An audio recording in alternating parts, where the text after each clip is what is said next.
ہمارا دل کتنا سخت ہے اور ہماری زندگی میں قرآن کا اثر قطعی طور پر دکھائی نہیں دیتا۔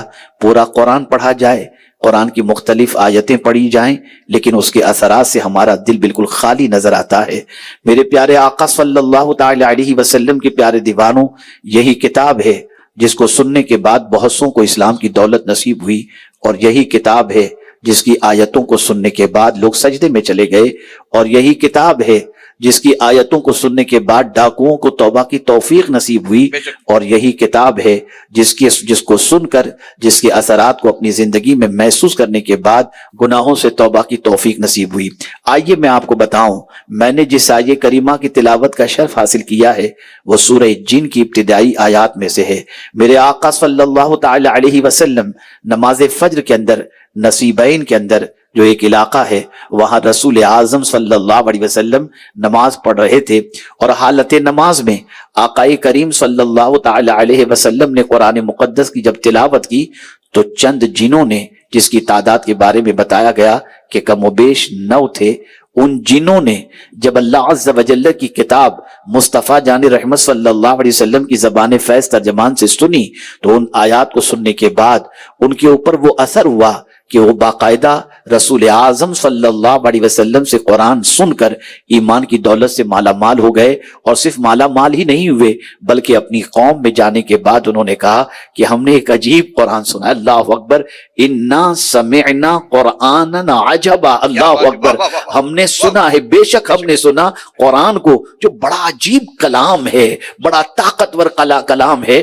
یہدی الی الرشد، بھلائی کی طرف اور سیدھے راستے کی طرف یہ ہدایت دیتا ہے۔ اللہ اکبر، فآمنا بہ، قرآن سن کر ہم فوراً ایمان لے آئے، اور آج کے بعد ہم کسی معبود کسی کو اللہ عز و جل کا شریک نہیں ٹھہرائیں گے۔ میں پوچھنا چاہتا ہوں، جنہوں نے قرآن سنا، جن قرآن سننے کے بعد ایمان لاتے ہوئے نظر آتے ہیں، اور اللہ کے رسول صلی اللہ تعالی علیہ وسلم کی زبان سے جب وہ قرآن سنتے ہیں تو قرآن کا اثر ان کی زندگی پر نظر آتا ہے۔ میرے پیارے آقا صلی اللہ تعالی علیہ وسلم کے پیارے دیوانوں، جس قوم کا مزاج یہ ہو جائے کہ گانوں کے اثرات تو قبول کر لے، غزلوں کے اثرات تو قبول کر لے، گالیوں کے اثرات تو قبول کر لے، لیکن قرآن کا اثر اگر وہ قبول کرنے کے لیے تیار نہیں ہے، اس سے یہ بات محسوس ہوتی ہے کہ اس کا دل اتنا سخت ہو چکا ہے کہ اب اللہ کے کلام کے اثرات کو قبول کرنے کی وہ صلاحیت نہیں رکھتا۔ اس کے لیے میرے پیارے آقا صلی اللہ علیہ وسلم کے پیارے دیوانوں، ضرورت اس امر کی ہے قرآن کو سمجھا جائے، قرآن کی تلاوت کی جائے۔ میرے پیارے آقا صلی اللہ تعالی علیہ وسلم کے پیارے دیوانوں،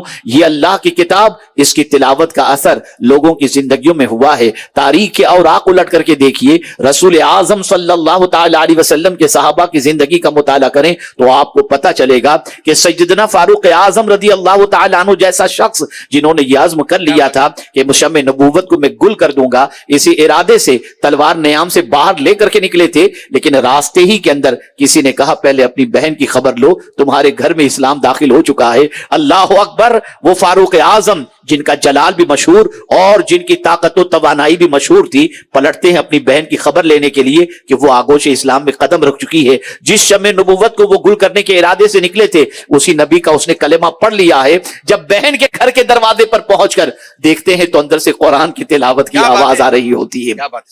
آپ اندازہ لگائیں، بہن کے گھر سے قرآن کی تلاوت کی آواز کو سن کر فاروق اعظم جو ابھی آگوش اسلام میں قدم نہیں رکھے تھے، دروازے پہ دستک دیتے ہیں۔ بہن نے اپنے شوہر کو چھپا دیا اور اس کے بعد دروازہ کھولا تو فاروق اعظم نے فوراً پوچھا، بہن یہ بتاؤ، تیرے گھر سے میں کچھ سن رہا تھا، کوئی آواز آ رہی تھی، بتا وہ کیا چیز تھی؟ بہن نے برجستہ جواب دیا، وہ اللہ کا کلام تھا، ناپاک شخص اس کو ہاتھ نہیں لگا سکتا، پہلے تمہیں غسل کرنا ہوگا۔ اللہ اکبر، فاروق اعظم نے اپنی بہن پر زیادتی شروع کی، تماچا رسید کیا اور کہا تم نے اس نبی کا کلمہ پڑھ لیا؟ آپ غور سے سنیے اور میری بہنیں بھی خاص طور پر سنیں۔ وہ فاروق اعظم جن کو دیکھ کر بہن کانپ جایا کرتی، وہ فاروق اعظم جن کے نام سے بہن پر ایک عجیب کپ کپی طاری ہوتی، وہ فاروق اعظم جن کے سامنے کبھی بہن زبان دراز نہیں کرتی تھی، لیکن فاروق اعظم نے جب اپنی بہن سے کہا کہ تو نے نبی کا کلمہ پڑھ لیا ہے اور تیرے گھر سے میں ایک آواز سن رہا تھا، بہن نے کہا ہاں میں نے کلمہ پڑھ لیا ہے، کہا دامن مصطفیٰ چھوڑ دے، تو اس کی جرأت کو ہزاروں سلام، ان کی طاقت کو ہزاروں سلام۔ برجستہ وہ بہن جو کبھی اپنے بھائی کے سامنے زبان نہیں کھولتی تھی، وہ کہتی ہے بھائی سن لو، میرے بھائی عمر سن لو، جان تو دے سکتی ہوں، نبی کا دامن نہیں چھوڑ سکتی، نبی سے تعلق توڑ نہیں سکتی۔ جب فاروق اعظم نے یہ سنا تو ان کو محسوس ہوا ایک صنف نازک کو رسول کی محبت نے اتنا طاقتور بنا دیا کہ جو بہن کبھی عمر کے سامنے زبان نہیں کھولتی تھی، آج جرأت و شجاعت کے ساتھ عمر سے اس طریقے سے بات کر رہی ہے۔ اچھا بہن چلو ٹھیک ہے، مجھے بتاؤ کیا چیز پڑھ رہے تھے؟ اس کے بعد بہنوئی کو نکالا گیا اور پھر بہنوئی سامنے آئے، ان کے سامنے قرآن مقدس کی آیتیں رکھی گئیں۔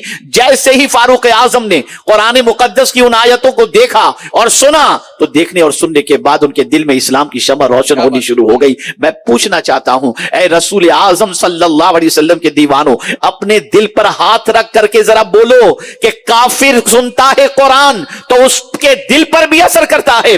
ہمارا دل کتنا سخت ہو گیا کہ اللہ کی کتاب کا کوئی اثر ہم قبول کرنے کے لیے تیار نہیں۔ ہمیں علماء تقریر کر کے، ہمیں مشائخ تقریر کر کے، ہمیں جو ہے قرآن کے ترجمے بتا کر، ہمیں قرآن کی تفسیر بتا کر اللہ کا پیغام سنایا جاتا ہے، لیکن ہمارا دل پگھلنے کو تیار نہیں، ہمارا دل جو ہے وہ سنورنے کے لیے تیار نہیں۔ اس سے یہ بات سمجھ میں آتی ہے کہ دل گناہ آلود ہو چکا ہے، زنگ آلود ہو چکا ہے، پتھر سے بھی سخت دل ہمارا ہو چکا ہے۔ میرے پیارے آقا صلی اللہ تعالی علیہ وسلم کے پیارے دیوانوں، آپ جانتے ہیں نجاشی بادشاہ کے دربار کے اندر جب حضرت جعفر طیار رضی اللہ تعالیٰ عنہ پہنچے تھے، آپ جانتے ہیں یہ جو ہے نجاشی بادشاہ جو حبشہ کا تھا، اللہ اکبر، رسول گرامی وقار صلی اللہ تعالیٰ علیہ وسلم کے صحابہ وہاں پہنچے اور اس کے بعد کفار جا کر انہیں ورغلانے لگے اور بادشاہ سے، نجاشی بادشاہ سے انہوں نے کہا کہ یہ تمہارے لیے خطرہ ثابت ہو سکتے ہیں، یہ ہمارے یہاں سے بھاگے ہوئے ہیں، تم ان کو پناہ مت دو۔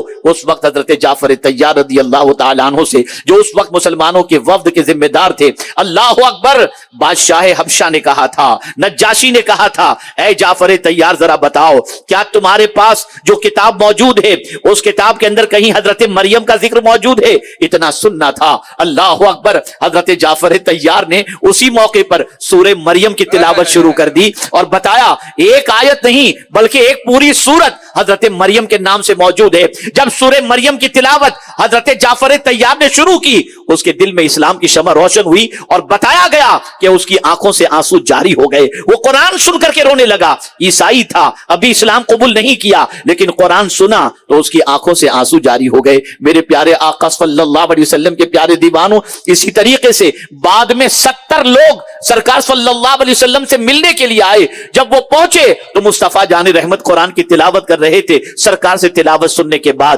ان کی آنکھوں میں آنسو آ گئے اور اس کے بعد آپ کو یہ جان کر خوشی ہوگی اور یہ جان کر آپ کو تعجب بھی ہوگا کہ نجاشی بادشاہ حضور کے ہاتھوں پر اسلام لانے کی غرض سے نکل بھی پڑا اور اسلام قبول بھی کر چکا، سرکار کی ملاقات کے لیے نکلا اور راستے ہی میں اس کا انتقال ہو گیا۔ جب حضور کو اطلاع ملی تو میرے آقا صلی اللہ علیہ وسلم نے غائبانہ نماز جنازہ پڑھا کر نجاشی کی عظمت کو دنیا والوں کے سامنے پیش فرما دیا۔ کیا بات ہے، سبحان اللہ، سبحان اللہ۔ قرآن بہت عظیم کتاب ہے، اس کے اثرات کو قبول کرو۔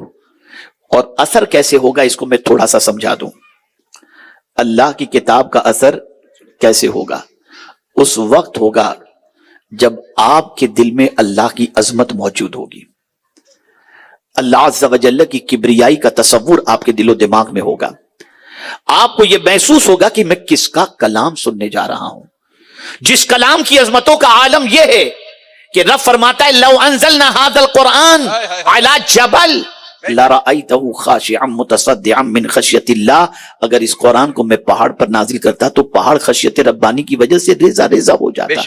یہ اتنی عظمت والی کتاب ہے۔ یہ کتاب اٹھانے کے لیے آئی، یہ کتاب بلندی پر لے جانے کے لیے آئی، یہ کتاب عروج کی طرف لے جانے کے لیے آئی۔ خود رسول اعظم صلی اللہ علیہ وسلم نے فرمایا یہ کتاب جس کو تھامنے کے بعد انسان عروج حاصل کرے گا، یا ایک قوم عروج حاصل کرے گی اس کو تھامنے کے بعد، اور اس کو چھوڑنے کی وجہ سے ایک قوم زوال پذیر ہو جائے گی۔ آج اتنے بڑے مجمع کے اندر میں اگر پوچھوں کتنوں کو قرآن پڑھنے آتا ہے، نہیں بتا سکیں گے۔ کتنے تعجب کی بات ہے۔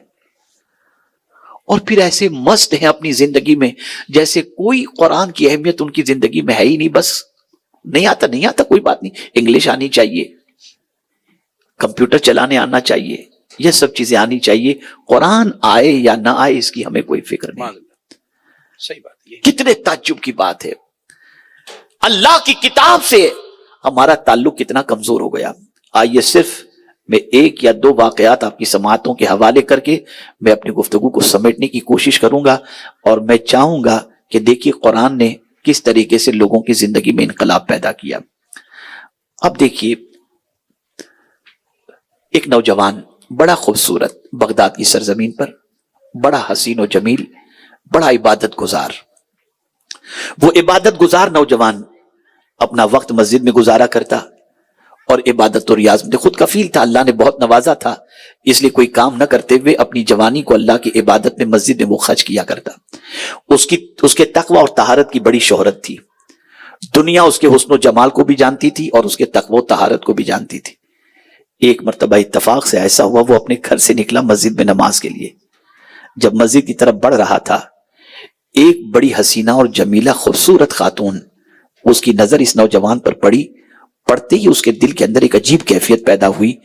اس نوجوان کی محبت کا چراغ اس کے سینے میں جل گیا. اب وہ چین سے جی نہیں پا رہی تھی.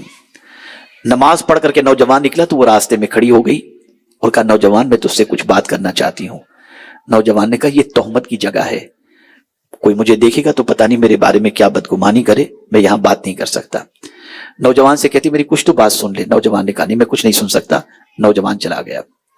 اور اس کے بعد پھر ایک بار نماز کے لیے جب نکلا, وہی خاتون کھڑی تھی اور کہتی, ایک بار میری بات سن لے, میں اپنے دل سے مجبور ہوں.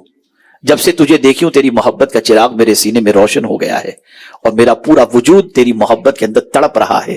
خدا کے لیے میری بات تو سن لے. اللہ اکبر. اس نے ایک نہ سنی, وہ چلتا رہا اور بات اس کے بعد ختم ہو گئی. پھر نماز پڑھ کر کے جب واپس گھر کی طرف لوٹا, وہ خاتون پھر اس کا پیچھا کرتے ہوئے پہنچی. وہ جلدی سے گھر کے اندر گھس گیا. توجہ چاہوں گا میری بہنیں بھی سنیں اور آپ حضرات بھی سنیں. وہ اپنے گھر کے اندر داخل ہو گیا اور داخل ہونے کے بعد اس نے ایک پرچہ لکھا, کچھ باتیں اس میں لکھی. اب سنیے کیا باتیں اس نے لکھی. پہلی چیز اس نے لکھی کہ اللہ تعالیٰ پہلی بار, غور سے سنیے گا, پہلی بار اگر کوئی گناہ کرتا ہے تو اللہ تعالیٰ اس کو درگزر کر دیتا ہے. جب دوسری مرتبہ گناہ کرتا ہے تو اللہ پردہ پوشی فرماتا ہے, اور پھر بھی وہ گناہ سے باز نہیں آتا اور گناہ کو اوڑھنا بچھونا بنا لیتا ہے تو پھر اللہ اس سے ناراض ہو جاتا ہے. اور اللہ کی ناراضگی کا حال یہ ہے کہ اگر زمین آسمان پہاڑ بلکہ اللہ کی ساری مخلوق پر اللہ کی ناراضگی کو ڈال دیا جائے تو کسی میں طاقت نہیں ہے کہ اللہ کی ناراضگی کو برداشت کر سکے. اے خاتون مجھے یہ بتا, یہ سب خط میں لکھا اس نے, اے خاتون ذرا مجھے یہ بتا, کیا اللہ کی ناراضگی کی برداشت کرنے کی طاقت ہم میں ہے؟ اب تو کہے گی کہ میں اپنے دل کے ہاتھوں سے مجبور ہوں, تو میں تجھے علاج بتا دیتا ہوں. تیری اس محبت کا علاج, عشق میں تڑپنے کا علاج اس طبیب کے پاس ہے جسے اللہ کہتے ہیں. میں تجھے اس کے ذریعے علاج بتا دوں.